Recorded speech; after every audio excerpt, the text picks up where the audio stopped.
But yeah, we finished with Microsoft, right? So we move on to Ubisoft. Yes, Ubisoft. They started Ubisoft, off. no, Ubisoft again. We said it already. A shit ton of filler. It was more of a talk show than it was a game conference.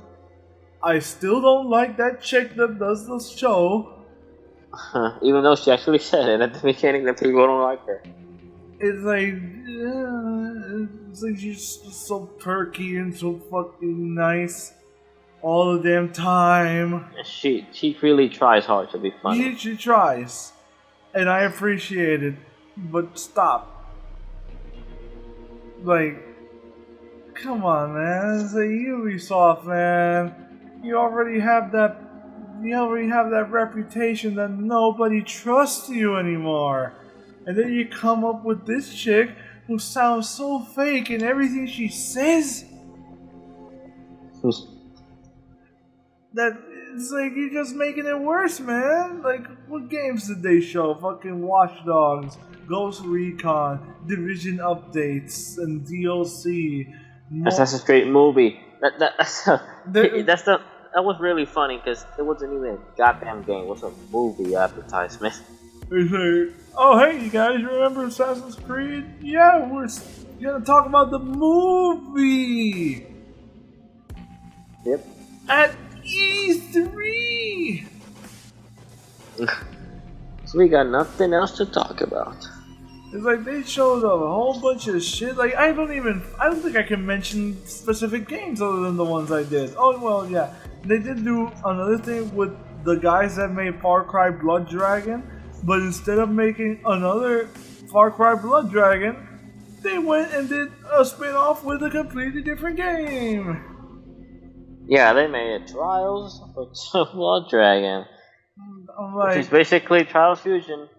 but with Blood Dragon theme. Humor. Yeah. It's like, Yippee. yay! I thought fucking Broforce had it covered. We had a side-scroller 90s like man action thing. Testosterone. But it's like, no, now we got Trials. I don't know what they're thinking at Ubisoft. I don't know what the hell the thought process is. But Ubisoft is one of my least trusted companies, and this is why. Because you just like they just feed you bullshit, all of it. The only thing that was probably decent was the Ghost Recon Wildlands gameplay. Which took like 10 minutes of the show. It was really deserved. At least they showed gameplay. You know, it wasn't an update or any crap. It's like it's like I'm like the game, like you said when we saw it. Like the game will be way more interesting when you actually take the decisions of the game and not like based on what that guy did on the demo. Like, yeah, the way he did was his own way, but the game is like made for you. Like, take that mission, do it your own goddamn way. Like you could do it at night.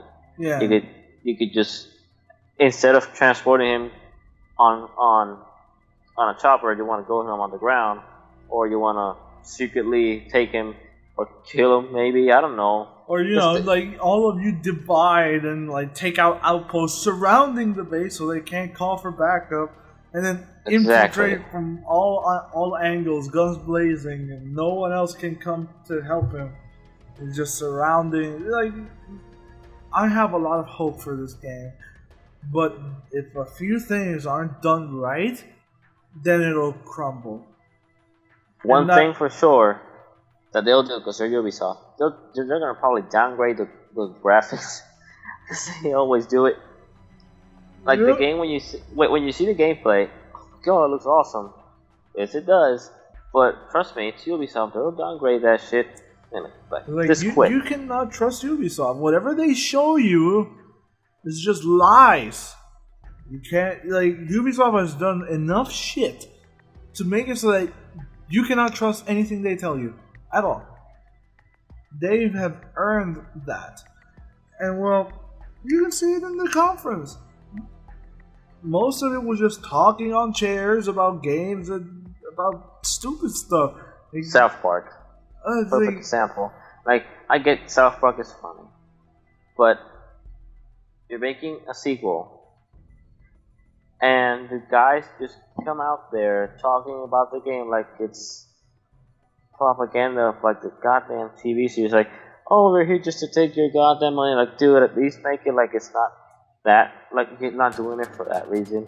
But no, they just sit there. They start talking crap. Because they just start talking crap, try to act all funny. Then they start telling you the goddamn truth about the goddamn game. Like, oh, we're just here to take your money and blah, blah, blah. Funny stuff so you can buy the game. Like, really, man? Like, you're promoting a goddamn game. Let's make it look... Just make it fake, but...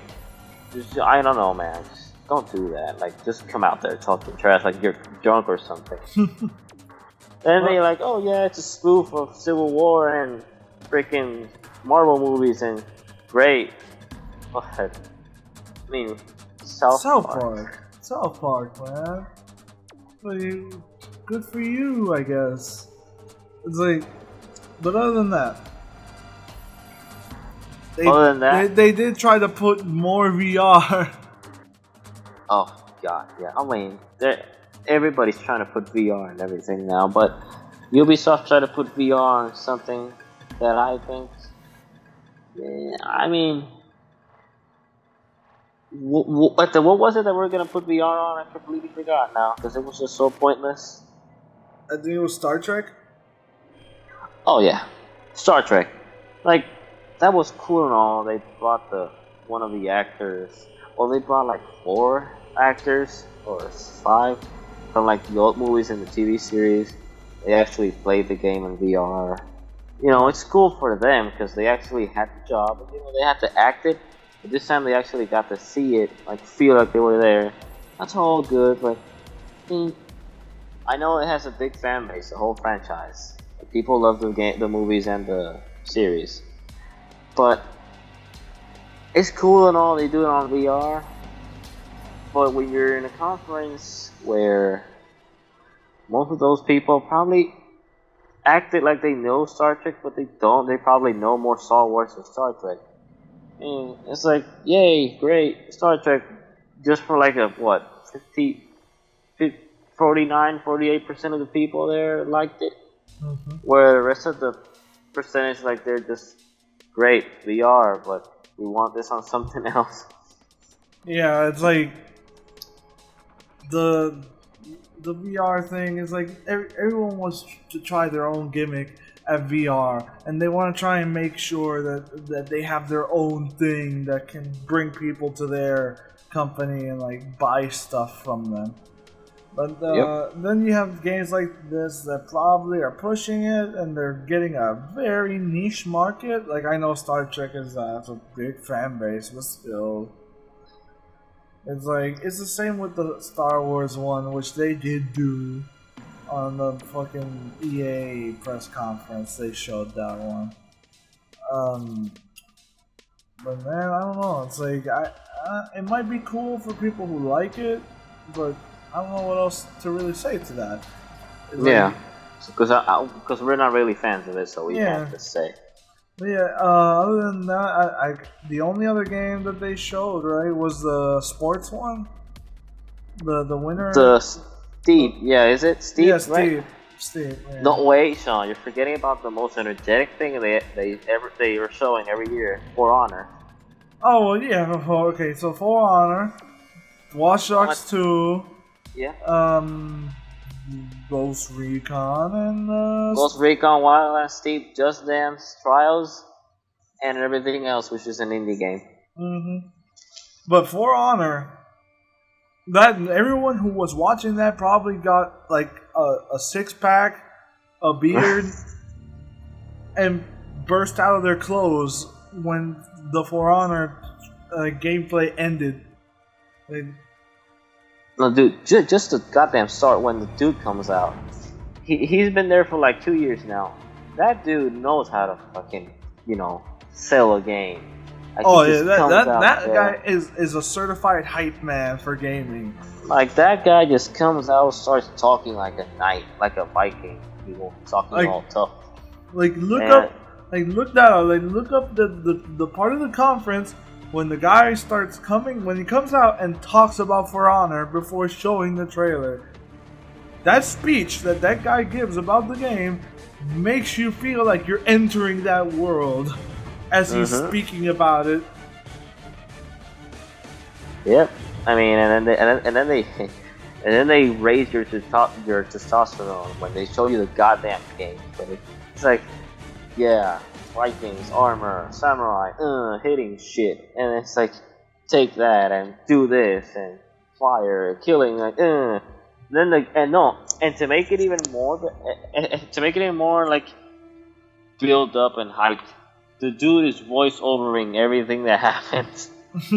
So the dude just keeps building your hype up, like, yeah, you're getting this game or you're not growing up. And the game it wasn't that bad either. Like, I'm personally not interested. But again, it's Ubisoft. It's Ubisoft. Don't trust what Ubisoft shows you. Even though the dude sounds convincing as hell. Like, resist. You must resist.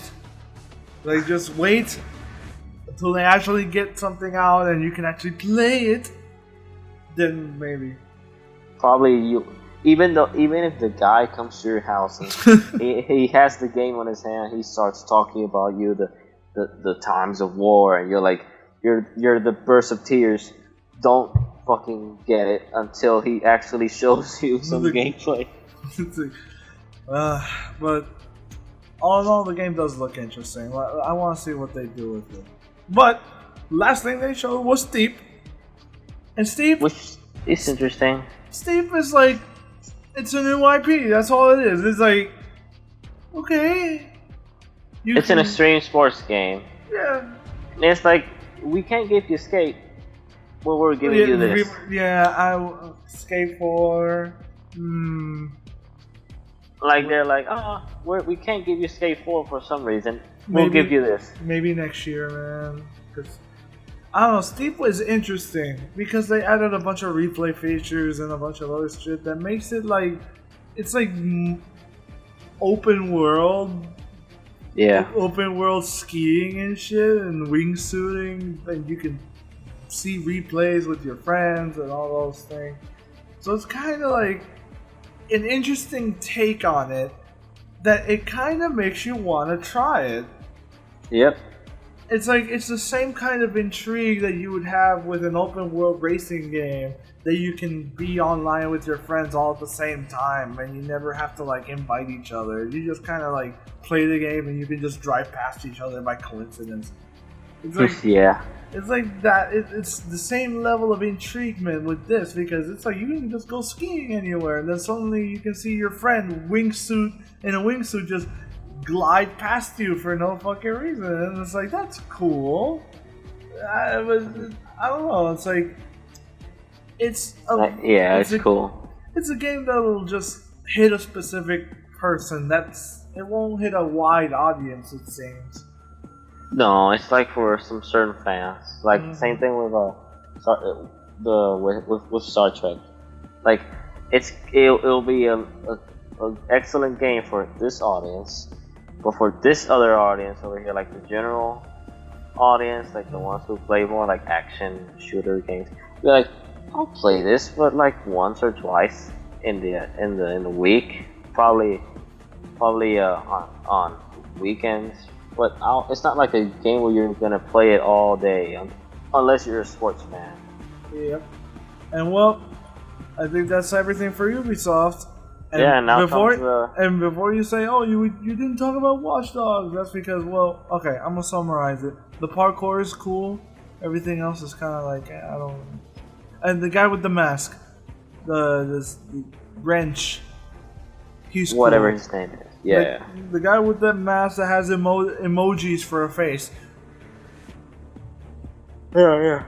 It's like, yeah, I know. It's like, he's cool. The parkour is cool. Everything else, I don't care. I mean, I'm still not that interested in the game. I got so cheated on the first one. Yeah. And then today, when they talked about the details about it, I'm like, yeah, this is just a warrior driven game. Like, I'm not interested that much. I'll probably play it, for free, or I'll buy it when it's like $25 or something. Uh-huh. I'm not pre-ordering that game. No, me Facts. neither. It's like Watch Dogs 2 is like we know what to expect. We got Yeah. cheated in the first one. If you want to support the second one, fine by me. But we know what the Ubisoft is. They are not to be trusted. Nope.